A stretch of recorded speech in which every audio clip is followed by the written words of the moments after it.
Good evening, what's going on guys? NealGuides here, welcome back to another video. Now in today's video we're going to go over the 4-2-2 tactics and instructions post-patch.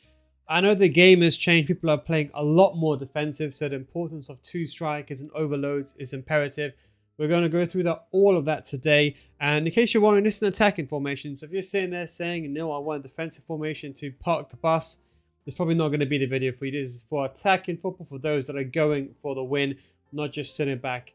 And while I'm on that point, as I mentioned, don't forget I'm still running my group coaching sessions with Gamers Academy. I run my group coaching sessions every Tuesday, 7 p.m. UK time. You can click on the link down below in the description and you can sign up now with all information there. And don't forget, not just me, there's other coaches as there. Other coaches as well, the price are there, and there's other coaches. And don't forget, a masterclass series is there as well. But don't forget, it's only my group coach that's available. That's Tuesday, 7 p.m. UK time. So I'll see you on Tuesday. But anyway, going back to the main video, link is down below in the description for my group coaching sessions. But anyway, I'm going back to the tactics. So the 4-2-2, it's one that was actually used quite a lot heavily in qualifiers. Not too much, I would say, on the top tier end, as in the meta end, but you see that likes of Tex use it. I wouldn't say it's the most popular formation, but it is definitely a variation of the 4-4-2, and it was used quite a lot. And I thought, you know what, let me just make an update on this, but I decided to make it a lot more attacking because now I think you have to genuinely commit players going forward and somewhat take a risk of going forward. You can't just sit there and progressively wait for the game the entire time. So we got with press to possession loss now. With press to possession loss, you have to understand that you have to be very reactive if the game doesn't work out. So what I mean by that is, let's say, for example, the game overpresses for you, you have to have the knowledge to run back with one centre back. If you're sitting there saying, you know what, no, I want AI to press for me, but I know that if I commit too much players going forward or towards the press, I will lose the ball and get countered, then I say pressure on heavy touch is a more affordable option. But I test this from the first minute with press out possession loss, and it works very well. Similarly to the width and depth, we've increased this ever so slightly to 70 and 60 in depth and width in their respective order. And the reason for this is it's basically like a 4-4-2. Don't be misinformed that people say the 4-2-2, they're cams, you know, they play centrally. They don't. The Lamb and the Ram, they're basically wide players. They're basically wingers. So you want fast players there. You don't want someone 80 pace as a cam. Basically, think about this formation as, you know what? Think of it like a narrower 4-4-2. It's probably the best way of explaining it. It's just, think of it like a 4-4-2. These cams and lambs, they're positioned a bit differently, but they're basically wingers. So the idea is you want to be as wide as possible because when you're defending, they don't come centrally. It's not like the 4-2-2 back in the PES days. They actually play wide. So the idea is we want the width to be a bit more bigger just because we are playing a 4-4-2 type system, and the depth to be high up the pitch. Why this is important is, let's say, for example, you're attacking and in the turn of play, you end up losing the ball. It's probably best depicted in this graph over there. You're already higher up the pitch anyway, so it's better for you to engage the press and continue the press manually. So that's the idea why you want the higher depth. So, because if you, let's say, for example, you have the ball and you lose it, you don't want the rest of your team going back and sitting back very deep. You want them to stay up the pitch, so that way you can press and continue to press up front. You can always deal with the situation forward now. And we've got fast centre backs anymore, so there's no excuse for getting caught in behind anymore if you're not one that likes the fullbacks. Now, for the build-up play, I always go with quick formation at the 4-4-2, the 3-5-2. I always go with long ball. I always say to everyone, think of long ball as getting behind. And don't forget, with these players, especially the Lamb and the Rams, unlike the 4-4-2 with the left mids and right mids, you can put getting behind. You don't have the option for cams in the game. Think about the 4-2-3-1, all the 3 cams. Think about the 4-5-1. Anything that has cams in it, you can't have them to have an option to say getting behind as an instruction. So what long ball is saying, okay, you know what? When I get the ball in possession and when I go get the ball going forward, those players will be making runs forward. They won't be standing there statically. They'll actually be going forward, trying to make some sort of dynamic movement, to create attacking chances. Because the last thing you want is that your opponent's pressing you and your player's just standing there. You've got no one to pass the ball to and no one's going forward looking for space. If you're good with L1 triggers, I would say you can look towards using maybe even slow build-up play or balanced, but I recommend long ball for most of you guys. Chance creation, now I always go with forward runs. Now look, this is the one that's going to be a personal preference.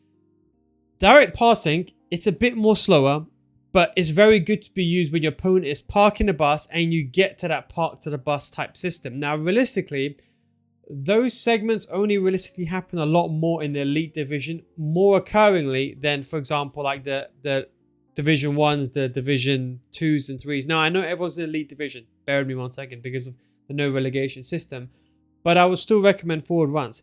Either of these are very good. Both pro players, and I've looked at this and I've seen this, both of them, both pro players, they both use forward runs and direct passing.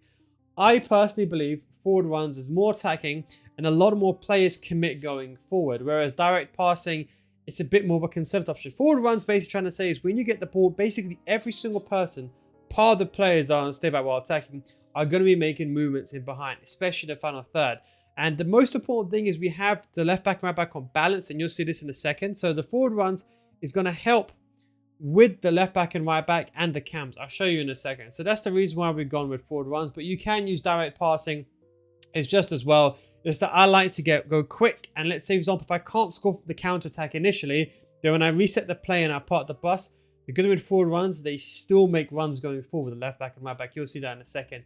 The width, we've actually decreased this a lot. Don't forget, we still have the fullbacks on join the attack, right? So the formation is going to be playing like a 4-4-2, but we don't want it to be so wide because then the fullbacks are going to be wider than the actual offensive play. Why? It's because they don't overlap. So you put these guys are wide as it is, and you put these guys on overlap, they're going to be on a touchline. Now, unfortunately, it's not like real life. The AI doesn't really go towards the mark the players, but they do get disproportionately aligned. So the idea is you want to be as narrow as possible. Now, don't forget, if you put, like, you can try this yourself, put the width to 0 or 1 to be particular. Put the width to 1. You're still going to be playing in a wide formation. The team are not going to be like that in the middle. They're just going to be a bit more wider, but a bit more centrally positioned. Don't forget, one width doesn't make the team like a streamlined system. They still play in their shape. They just narrows the compactness of the team. Almost, I'll be honest, put it on 30. I think it's a very good 20 to 30. I use 20, but I think for people that'd be a bit too much extreme. So I'd say use 30. But I definitely use 20. And what that means, you're going to play a 4-4-2 narrow, and the left back, right back's got to go on the outside. Players in the box, we put this on 7 or 6. It's up to you. It doesn't really matter because you've got the lamb and a ram on get into the box for a cross. Now, corners and free kicks, use it however you want, as typical, as normal. Now, this is what's important. The left back and right back, we put them both on balance. Now, you may want to put one of these guys unbalanced because it depends on your skill level. Now, people are going to say to me, hey, Neil, look, you know what? Are you going to put drop between defenders and make this into the classic? So there's two options. You can put drop between defenders on one CDM. So you end up having a back three and having all these players commit forward. But the problem with this is that you only have one centre mid when you're attacking. If you lose the ball, and let's say, for example, everyone parks the bus now. So if Tierney is going into a back line and these guys are high up the pitch, if you lose the ball, then who are you going to distribute the ball to? Just Cloud Marie is going to be the only person in the centre there. So it's quite risky. I would rather say put these guys both on balance, one of the few formations that I would say this, and put both of these guys on stay back while technically one them on balanced. So the idea is when you're defending, you're going to defend in a 4-4 system. So that's how we're going to go through it. I'll show you the structures now.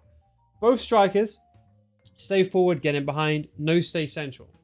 The first time you might see me not use stay central because I think just with the movement, sometimes it's better off them drifting into wide positioning, allowing, for example, a lamb and a ram to commit forward in.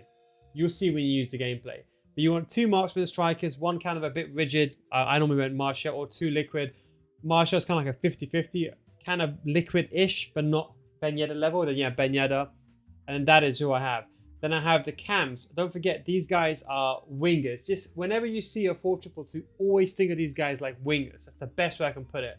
So I've got Cancelo Team of the Year that I move from left back and I play there. And I have Alessandrini. Both can shoot. Both liquid players. Both can pass. Very good dribbling and bad gameplay. And very important for maneuvering around part of the bus. I have them both on get into the box for a cross. And I have them on balance. Now, if you have someone here that's high-low, it's not ideal, but they can get the job done. They will still defend. If you do have someone on high-low, it's worth putting comeback and defense. But because, for example, like Cancelo, he's high-medium, if I'm not mistaken, he will also come back. When they're on defense support balance, it just means that, yeah, they're still going to come back in defense. When you defend, these guys are going to come back and stay in position. So you're going to defend in a 4-4-2. You're still going to defend at 4-4-2. It just means that they're going to come back a bit slower. And that way it's a bit better. So when you're pressing, they stay a bit higher up the pitch, A. And B, when you get the ball back, they're going to be further up the pitch because they haven't come back to defend fully. It's actually a bit better for counter-attacking type system than counter-attacking type play. We have get into the box for them both. Now, I do not use free roam. You can if you want for both of them. I honestly think it's pointless, in my opinion. When you use free roam, I would say most likely they're not. They swap around. And the benefit of these players are, because they're on not stay central, sometimes, for example, Cancelo, for example, can commit inwards and push Martial out wide. Now, that is fine if you got all 4 attacking players like I have that are very, very good. If you haven't done that, if you haven't got that, let's say you got the Lam and Aram that are a bit weak, they can't play as strikers, they can't shoot, just put them on stick into position. Now, one CDM, cut passing lane, step up attacking cover center. I've moved Tierney up and I play him now in CDMs. I think it's a fantastic CDM, one of the best CDMs in the game. The best, I would say not anymore because there's so many. I would say top 15. I think is very, very good. For those that use them there, you will know what I'm talking about. And I have Claude Maurice. Feel free to put the most attacking player on balance. You can leave that player on balance. That way, when you win the ball back, that player will, of course, be going forward. And we have them both on cut passing lanes and cover center. With the left back and right back, again, we have them on balance. We've got no conservative this time. We just had them on overlap, so you push on the outside. Now, if you have them on free roam, the problem is sometimes these guys also go out wide to the inside, which I don't like. Even though that sometimes on overlap, sometimes if you do a 1-2, it pushes that guy out to the wide. I don't like that. That's why I don't use free roam. But the idea is when you're attacking, they're going to be about here-ish, your left back and right back. And they're going to be there to support. And the key thing is to use these 3 players to create a 3 versus 2 up against your opponent's left back and left mid. When you go into the game, remember that. Remember, your opponent's left back, your opponent's left mid. Use your right mid, your right back, and your right striker to do a 3v2 situation. You will get through, I promise you, if you just do 1-2s between them. You also have the 2 center mids in the middle to rotate the ball with. Again, don't forget you have one of these players on balanced, but of course you can just leave them both on stay back while attacking. So you're always going to have attacking opportunities going forward. And that's basically it. Both the centre backs are unbalanced. Ideally, you'd want quick, fast players here that can do a bit of both. That are kind of attacking. High work rates are ideal for a balanced left back and right back. You ideally want someone who's high. That would be ideal. So ideally, I would say if you can get high over here. And for these guys, high, medium, or all high is ideal. I would say high, medium is better. Strikers, always go high-low if you can. If not, high-low, or you can get high medium. It's either one of those two, it's completely fine. The CDMs have ideally the guy on step up attacking, put him on medium high, as in high defensive work rates, and that is it. You're pretty much good to go. I think many of you guys very like so much. So just to get a bit of a recap, because people say, hey no, after the formation ends, can you go recap? And I thought, you know what, that's actually a good idea. So what happens is you're going to be playing in a 4-2-2. When you're defending, you're going to defend in a 4-4-2. Now let's say, for example, you win the ball back. Players are going to be making those darting runs going forward, and you're going to be able to attack your opponent on all areas. Your team will still play in a 4-2-2, but they're not going to be extremely wide. They're going to be a bit more narrow, but it'll still be like a 4-4-2. Left back and right back, they join the attack, and that would be how you attack, like this, and that's how you attack. You'll have 6 players almost up front, and you can decide. When you lose the ball, because we have the Lamb and the Ram on balance, they're not going to run back straight away, and they're not going to sit as deep as they would normally.